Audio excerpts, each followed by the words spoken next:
about your collaborations that you had in this album. In Stranded, I know that Steve Hackett has collaborated, and Durga McBroom from the vocal from Pink Floyd has collaborated. Tell me a little bit about this experience of getting these people, these known people in a new album and a new project for you. Well, fortunately, over the years, through my company Sonic Reality, which is a music software company, I've become friends with a lot of these people. There have been my heroes growing up, like Steve Hackett and Keith Emerson, for instance. And they've been incredibly supportive of what I'm doing. And they love the fact that there are next generation musicians like myself, Eric Norlander, who I also work with, and other artists that are influenced by them but sort of carrying the torch forward, you know? And so they're really supportive, and it's great to collaborate with them because we speak the same language, but from a different perspective, you know.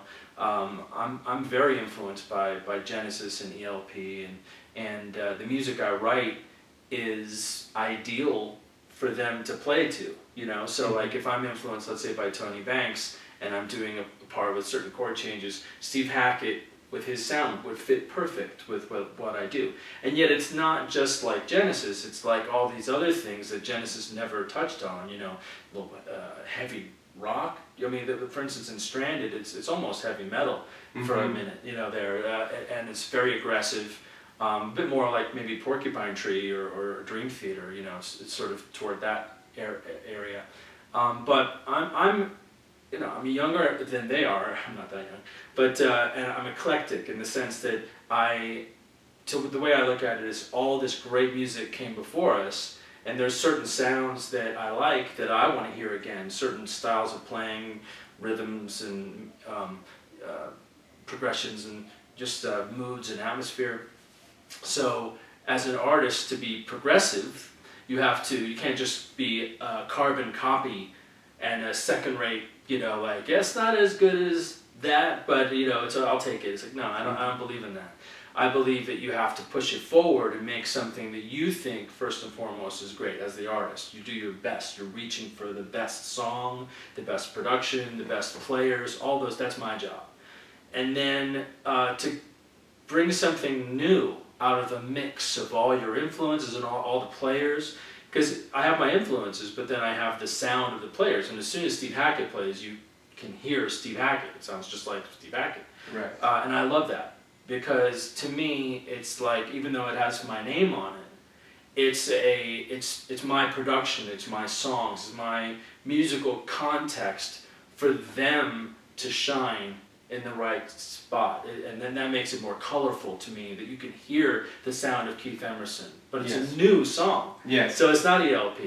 And it has Simon Phillips on drums and Billy Sherwood from Yes. Yes. So it's like a supergroup for one song. You know, my fantasy, I'm lucky that they all did that, but we put together this for Crossing of Faith, that one you know, mix of everyone's style to create something new. And so I like to bridge the gap between the older generation prog artists, which, as you said, a lot of them are kind of calling it quits, you know, or not Steve Hackett actually. He tours around, he's very active, but I think recently Keith Emerson had said that he's going to maybe retire from performing, and of course Pink Floyd, their big thing is this is our last album. Yes, and yet, you know, I feel it's my responsibility and every other artist that's in my style to say, this music is not over.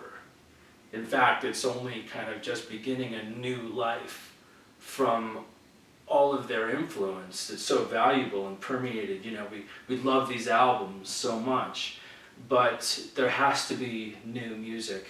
And I think also it's a challenge to listeners to be open to new artists.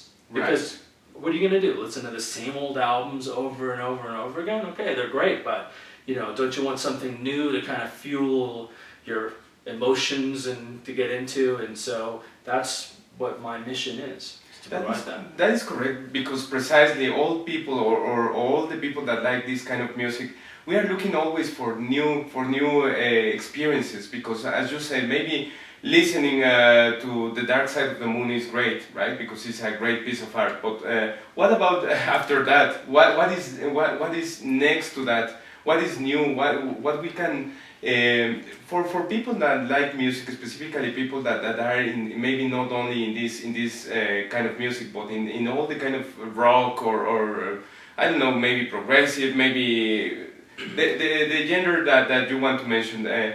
We always want to have more experiences. We always want to experience beyond what we have felt with one song, and to find something where we can find ourselves, where we can identify part of us in this music. So I would say that New World includes more of this kind of music, and this is a good experience for the people that like to get in new performers and in new kind of projects.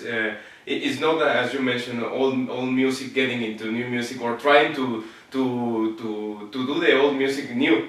It's a new project totally. So in this case, there is one song that I really enjoy listening, and it's called My Old Friend. And I know that it's a project that you have done, like a kind of reunion of a group that you had with Kevin Gilbert, and this is precisely a tribute to him. So tell us a little bit about My Old Friend. Well, I used to play with Kevin Gilbert, brilliant artist who passed away, unfortunately, at a very early age in the 90s.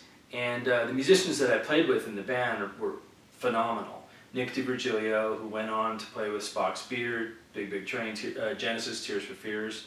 Russ Parrish, who plays with Steel Panther, he's Satchel, and he's a great player. And we, after we split up and everything, we sort of lost touch. I mean, I've worked with Nick DiVirgilio a few times, and of course he plays drums on the whole record already, so he's one of my favorite drummers.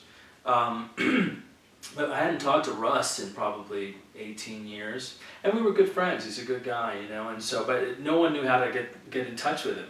And finally, what happened is Kevin Gilbert to me was like a mentor in a sense, but not necessarily directly, but just sort of working with him and seeing how brilliant he was. It kind of pushed you to have a higher standard. For instance, he was a brilliant lyricist. He just would, very, very clever with words and just, very well read, more well read than anyone I know, including myself. But his standard was really high, and yet he was influenced by a lot of the same music that I liked. And so that to me, I thought, I learned from him, every song is an opportunity for the lyrics to be poetic or clever or great or impactful, not just the music, because most of us, especially in that genre in prog, we're musicians, so we want to play, and that part is fun, and it comes easier, at least for me and a lot of people I know. It's like, you want to just play it. The lyrics takes a lot of thought, it really takes, and then there's some great lyricists, but sometimes they're not as interested in the music, so they're folk songs and or whatever.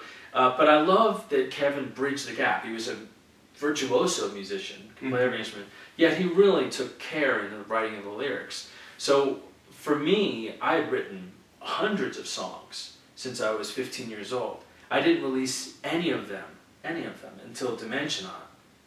And a lot of the songs on Dimensionon were songs that I had built up for at least 10 years or more. And then, of course, New World those are all my songs. So, but now I'm comfortable releasing songs because they're at a standard that I am happy with. Whereas I have all these songs that I wrote that I'm like, I either need to rewrite that or scrap it because it's just not as great as it can be. So I learned that from Kevin. When I did Not Coming Down, when we did Not Coming Down on that one, that was kind of about Kevin in a sense, in that he had died in a way that was very,